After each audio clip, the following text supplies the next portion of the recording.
Finance Dr. Ashley Singh on Thursday announced that the Brazilian firm had received the CDB's no objection to build the $190 million Linden to Mubura Road. This road project, which is the largest ever to be approved by the bank, is just the first phase that will ultimately lead to a completed Linden to Latham Road link that will then complete an overland link to Brazil. The Ministry of Public Works estimates the project to cost some $34 million. The Ministry of Finance in a release noted that the Brazilian company was determined as the most responsive bid, indicating full compliance with all environmental, social, health and safety requirements, having no objection being issued by the CDB.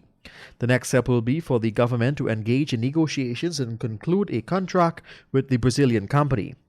Budget 2022, which was read last Wednesday by Dr. Singh, has allocated a sum of $6 billion for the construction of the Linden to Mabura Hill Road. And Guyana will be this year opening new missions overseas, particularly in the oil-producing states of the United Arab Emirates, Saudi Arabia, and Morocco. This is according to Minister of Foreign Affairs and International Trade, Hugh Todd, as he gave the disclosure yesterday when parliamentarians met for the last day of budget debates for the budgetary approval process for this year and spoke to the head of states, President Irfan Ali's commitment to an ambitious international policy agenda. With a total of $6 billion allocation, Minister Todd told the House that $3.6 billion of that is directly being plugged into the administration's foreign policy program. Former minister with responsibility for the telecommunications sector under the APNU AFC regime, Cathy Hughes, added her voice yesterday to this year's budget debates, saying that, quote-unquote, "We are the fastest growing oil producing nation, but the best we can do is 11,000 laptops. Surely by now, with access to $607 million from the oil reserves, every Guyanese child should have been given a laptop." The AFC executive was at the time addressing what she called as a growing disparity with regard to the delivery of education in Guyana, which she contends has in recent years descended into a formal apart field. According to Hughes, there is a huge disparity in the education fortunes of those who cannot afford to pay for private educations.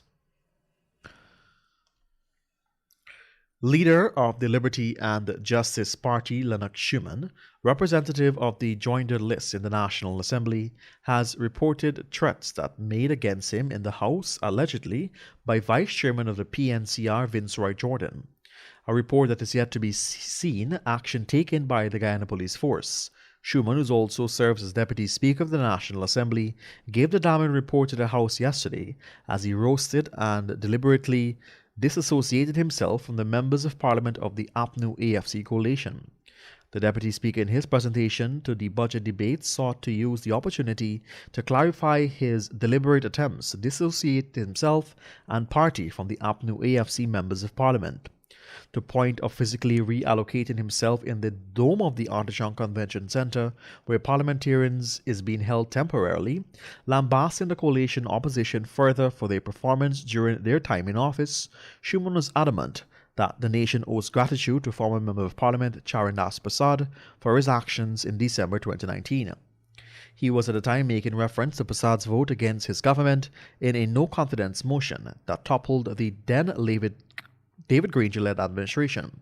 Schumann qualified this position by asserting that during the Granger administration, Guyana's economic trajectory was in the fact heading to a bias, but was halted by Charandas' action. And Vice President Bharat Jagdeo on Thursday, while addressing reporters at a press conference hosted at the Artichoke Conference Centre, Liliendal, said that he was surprised Guyana only dropped 2 points on the Transparency International Corruption Index during 2021, even as he labelled the organization quote-unquote bias and lacking integrity. The VP said, "Frankly speaking, I'm very surprised we've only slipped 2 points," while adding that he believed Guyana could have performed worse. During last year, Guyana dropped 2 points on the Transparency International Corruption Index, meaning that corruption in the country's public sector got worse. And after a full year under the PPPC government, Jagdeo is however confident that his government is not responsible for the country's corruption increase, but rather the coalition government. Moreover, the country vice president argued that the institution does not issue reports which could aid in their transparency. And finally, at this time, yesterday, senior officers within the Ministry of Education visited the home of the late Sharida Prasad, who was a grade 11 student of the Bushlot Secondary School. The 16-year-old girl died following a vehicular accident on Wednesday at Mahaika on the east coast of Demerara. A Ministry of Education release noted that our officers extended heartfelt condolences and words of comfort to the family of Sharida, who was a grade 11 student of the Bushlot Secondary School and represented Region 5 at the 2021 Youth Parliament, where she served as the Minister of Home Affairs. According to the ministry's release, the visit is the first, as officers of the Department of Education for Region 5 were slated to visit the family to discuss what other assistance can be offered. And with that, we've come to the end of your morning newscast on Kaieteur Radio 99.1 and 99.5 FM. Let me remind you that for these stories and much more at your fingertips, head across to our website at kaieteurnewsonline.com or pick up a copy of the Kaieteur News at the newsstand near you for just $80 Ghana, or stay in the know by liking us on Facebook, following us on Instagram at Kaieteur Radio, and subscribing to our YouTube channel, Kaieteur Radio. Have a great remainder of your Saturday morning, encouraging you to practice social distancing, wear your face mask, and to be careful on our roadways.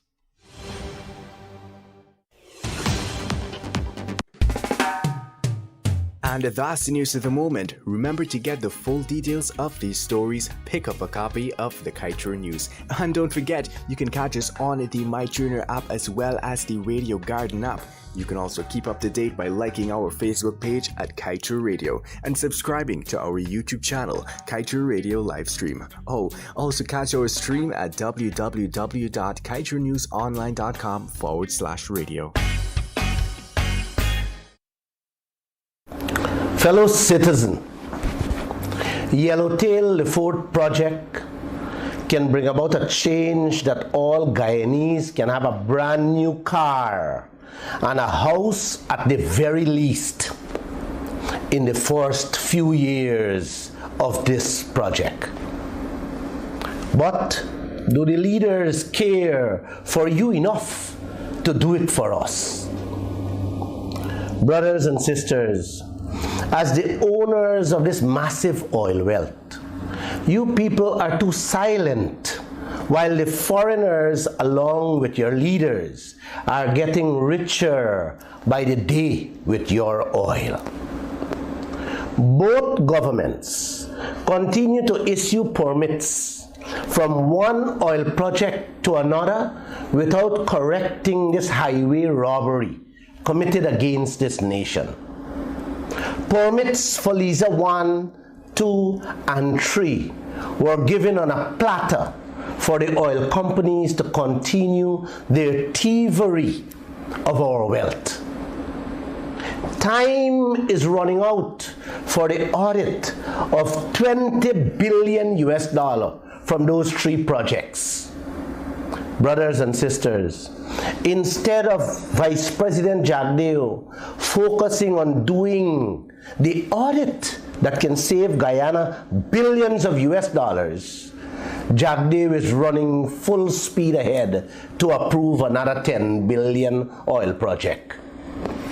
My fellow Guyanese, Vice President Jagdeo can put a hold on this project and get so much more that Guyana can become the Caribbean Dubai overnight.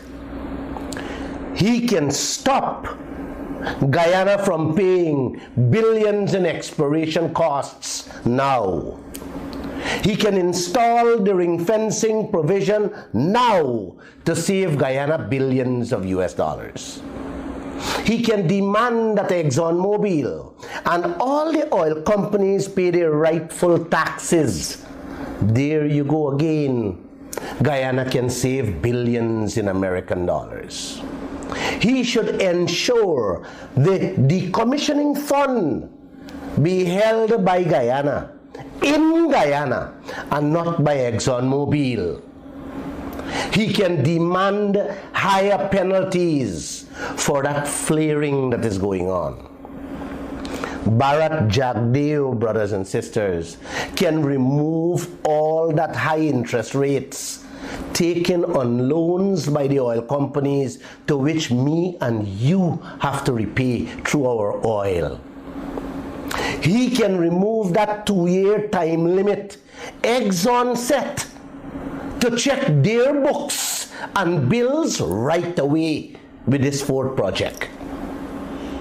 He should refuse to grant a permit for this fourth Yellowtail project, uncle, until full cover insurance is secure to protect Guyana and the region at large. Mr. Jagdeo should not even think about approving this fourth project without a renegotiation of that Exxon contract, so that Guyana gets no less than what the rest of the world is getting. Is that too much to ask for, my fellow Guyanese? Don't we deserve a better life with this massive oil bonanza? Yes, we do. That contract, brothers and sisters, provides for renegotiation, and don't let anyone tell you otherwise. With only those few changes, Guyana and its citizens can really enjoy the life of an oil-producing country. I urge you, all my brothers and sisters, to call on President Ali and Vice President Jagdeo to do the right thing for you and your children's future. God bless you all. This is a message from Glenn Lal.